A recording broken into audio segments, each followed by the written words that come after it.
kwenye majiwe ulona kaya kumada liyu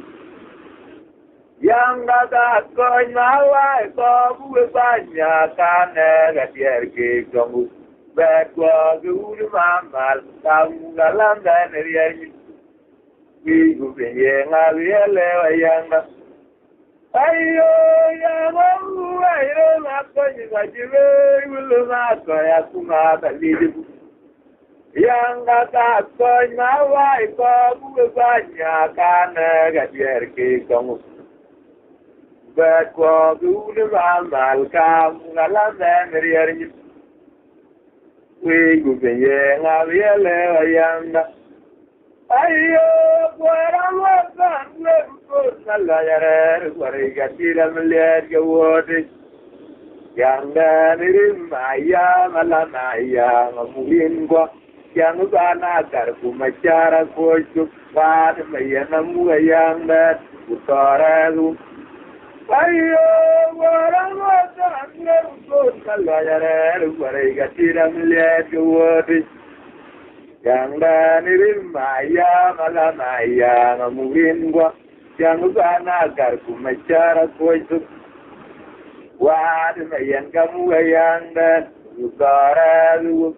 Wai na muga yanga kemakuyi Kana guro katira yanga Yanga nigutaralu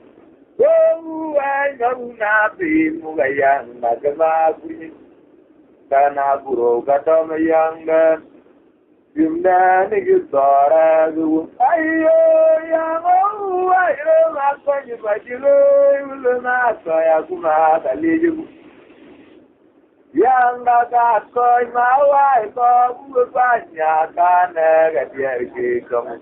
Bekwa gulu mamal kamunga landa neriyanyi Wigu penye ngawiele wa yanga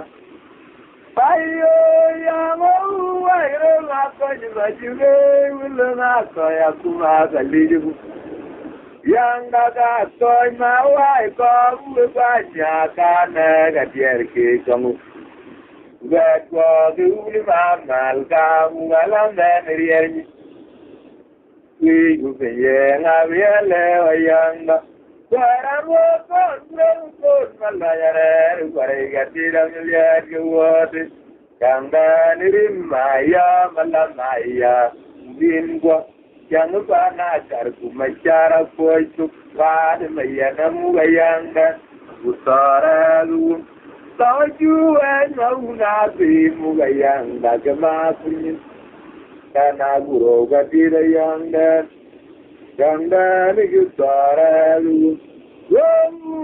mauna muga yanga kemakuyi Kana guro gatama yanga Yanga nigutaralu